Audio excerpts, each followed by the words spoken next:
Very happy to say Sean Lennon is joining us. Sean, it is a real pleasure to talk with you. Thanks for taking the time. Yeah, man, good to be here. Let's talk about War is Over. I'm sorry, I should have said Academy Award winner Sean Lennon. Yes. Probably of all the things you may have thought about doing in life, was an Academy Award ever even in the back of your mind? Never. I was always picked last for like the basketball team too. Like I never expected to to be up on stage winning an award.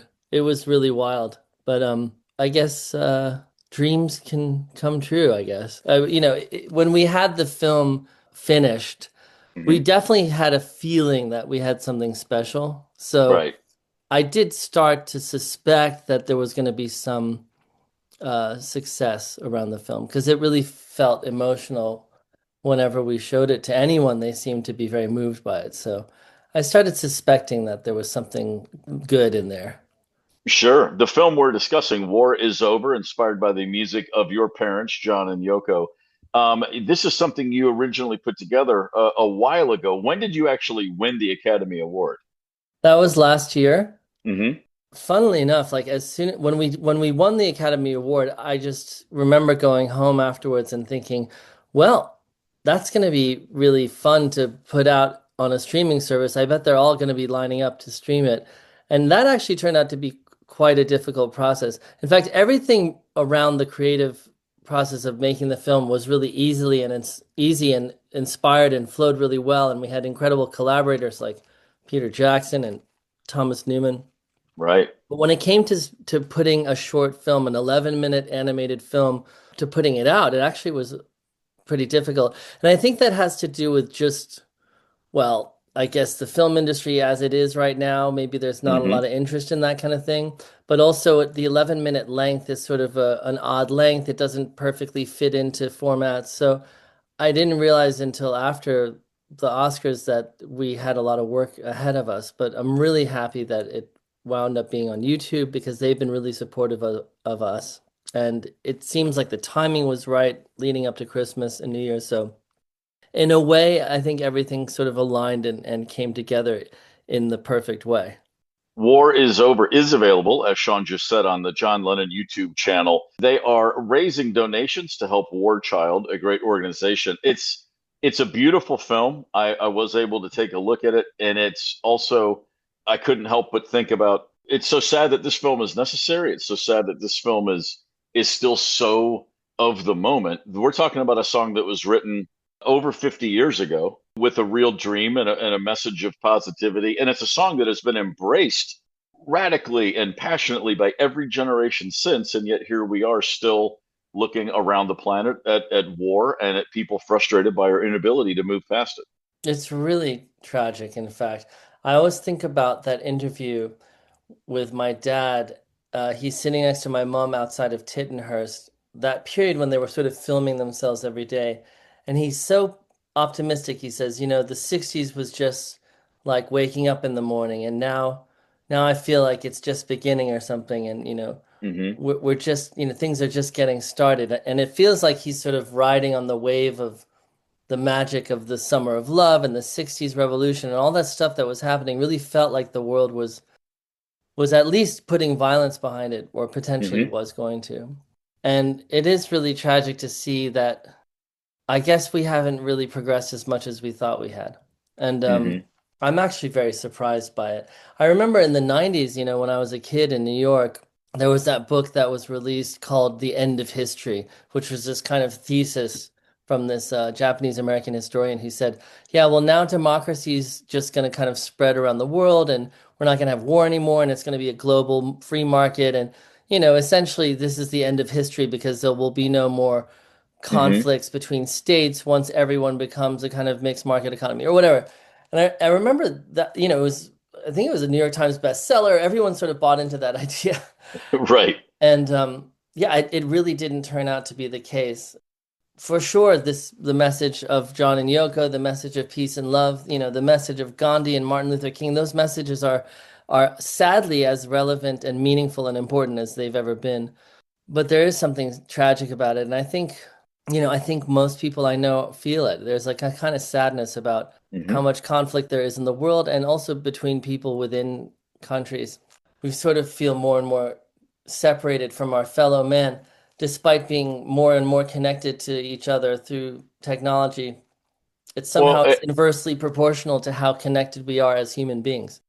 sure. There's always bad actors. The message of the '60s you were talking about, the lessons of the '60s for subsequent generations. There was a lot of the people have the power, right? Power to the people, but a smaller percentage are go, wait, how do I manipulate that? How do I turn that? It's not.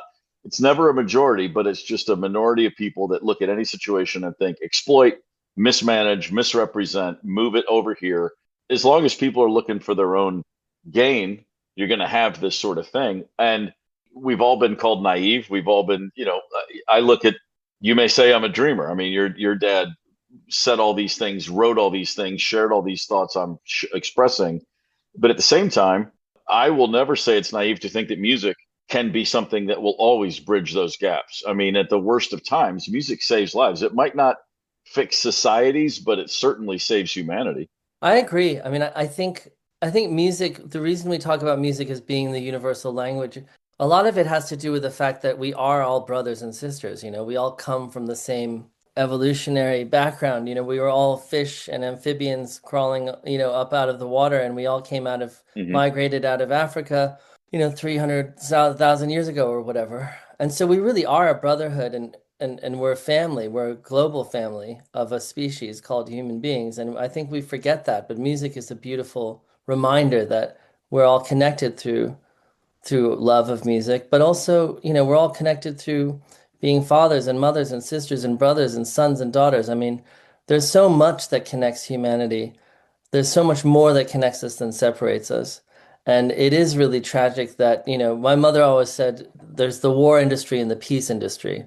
Those industries are kind of competing for primacy, on the planet. And I think in the 60s, the peace industry was really having a great bull run as it were.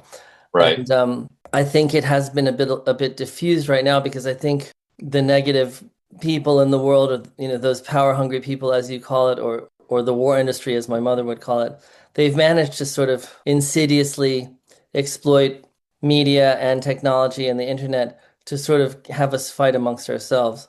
And I think we get distracted from what's really happening, which is we're being zombified so that the military industrial complex can kind of continue their nefarious plans, man. Well, I do think that we are evolving as a species, actually, in Hmm. another sense. I think the average person is a lot more educated in terms of what's happening in the world. There's more information available to us now than there's ever Hmm. been. So I do try to remain optimistic. I don't feel like optimism or pessimism is an identity. Some people say I'm a pessimist, I'm an optimist. I Right. don't think of it that way. I think of it as more of a choice of how you choose to live your life.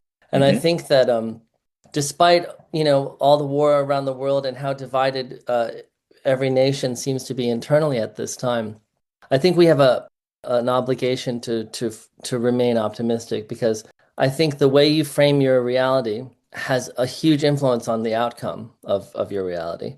And I think Hmm. it's even been proven technically, if you go into, if you're about to try to do a high jump in the Olympics and you tell yourself you're going to fall, you probably will. If you're on a balancing Oh, beam sure. and you tell yourself, I'm not going to make it, then you don't make it. So I think it's actually technically and scientifically true that being optimistic has a real effect on your life, positive effect. So I think we all have a responsibility to remain optimistic in the face of all this negativity around us because that gives us our best chance of survival. I mean, I really believe that. The message war is over if you want it, like any great message, it's very simple on the surface, and that simplicity belies an endless depth to it. It really is. Everything you just described, you could wrap up with that. Well, if you want it, if you Exactly. see it, if you Exactly. believe it's possible, it's possible. Exactly, and it's deceptively simple because Yep. it's really true. It's funny and it's easy to roll your eyes at because it's so simple. This idea that, if we chose to not fight, then we'd have peace.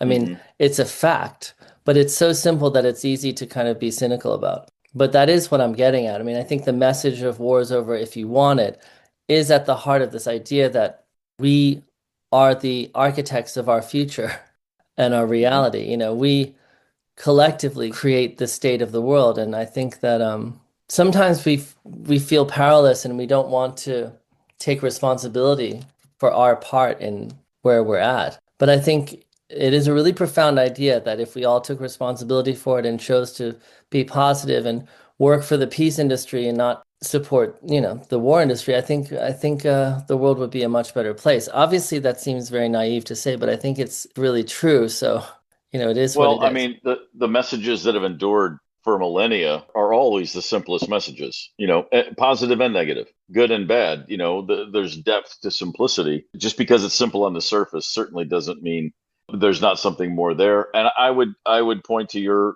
the music your parents made. You can sit down with someone and go, it's just the same chords over and over. It's a simple little arrangement. It's like, yeah. And that's why it's so deep. It resonates.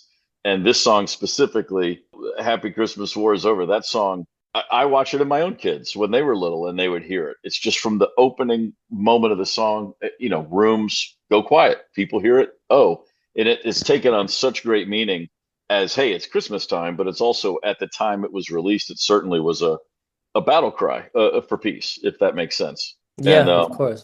and this film is a beautiful animated short that you've put together that you've won an Academy Award for, and now is available. The John Lennon YouTube channel. You can find "War Is Over." Sean, is there? Did this experience, just on a personal level, putting this short film together? Have you done more since? There's a lot of great music that we could put some images to and get messages across. Well, it definitely gave me a little confidence in my ideas, because when I first told people that I wanted to do a short film for that song, a lot of people thought it was a bit overly ambitious. It was an unconventional idea, and I wasn't sure if it was a good idea, in fact, until it was finished. So I think now I feel a little more confidence in trying to attempt things that might be a little outside of the box. And Hmm. I do feel like as a filmmaker, maybe I do have some valid ideas, or, maybe some talent even. So it is something that I'm interested in pursuing, but it's not easy, to be honest. I mean, we could not have done this film without Rita stepping in, without Peter Jackson stepping in and saying he wanted to help us, because, it's not like you can get funding for a film like this. And I tried to fund it as much as I could within reason, but obviously Hmm. it was technically an unnecessary project, so I couldn't just willy-nilly, Right. Sure. invest in it. I tried to as much as, I could afford. But films are really hard to they're a big risk in terms of Yeah. Sure. investment. Yeah, I think we happen to be extremely lucky with the sort of goodwill that was and the momentum behind this project. It just felt like the stars aligned. I've never felt anything like that, actually. I mean, I've made a lot of records, I've done a lot of Hmm. stuff, and there's usually there's a lot of fun and inspiration, but there always seems to be this struggle where you're kind of like, fighting, pushing a boulder uphill or something. But with this project, it just felt like the goodwill was there. Thomas Yeah. Newman, who, he was way out of our league in terms of who would score a film like this, and he doesn't do shorts. His love of John and Yoko and of that song is what brought him to do it. So we were Right. very lucky in that sense. And of course, I have other ideas for other projects in the future, but I'm not exactly sure how to pull them off, Sure. because also the film industry has become incredibly conservative, actually, Hmm. in terms of their bravery, in terms of taking chances on things. And, I think we've seen that with Hollywood. It's like there have been so many old brands that have just been rehashed and sort of beat into the ground. And it's because I think investors, producers don't want to take a risk on something that people don't already recognize. So Right. it's a really weird time for film. And, despite that, obviously there's a lot of great stuff that's being made, but I guess this is a very long way of saying I have ambition to do more things. I'm Yeah. not exactly sure how I will or It, if I'll be it able to. it's funny for people that aren't necessarily in the creative world or not creators. The easiest example is songwriting. People say, "How do you write a song?" And of course, the songwriter is like, "That's the easy part. Yeah. The rest of it is what's impossible." And it gets more and Yeah, more choked down, and those pathways get narrower with every passing day. for sure. For what it's worth, I would say, keep your shoulder to the wheel, man. I hope you can find a way because this is It's a fantastic short. War is Over on the John Lennon YouTube channel. And again, they are raising donations for War Child UK, which is, they're helping families that are struggling to stay warm. Kids are not safe. Every donation, there is truly life-saving support to help people in war zones all around the world. It's a glorious goal. It's a wonderful effort on your part and on the part of everybody behind this. I know you're a busy man. It's really a thrill to chat with you, and thank you for taking the time. I'll just say this, Sean. Anytime you want to talk music and just have a more lighthearted, let's talk rock and roll, my man, you are welcome at any. Thank you so much. Thank you, brother. I would love that. Honestly, yeah. That sounds fun.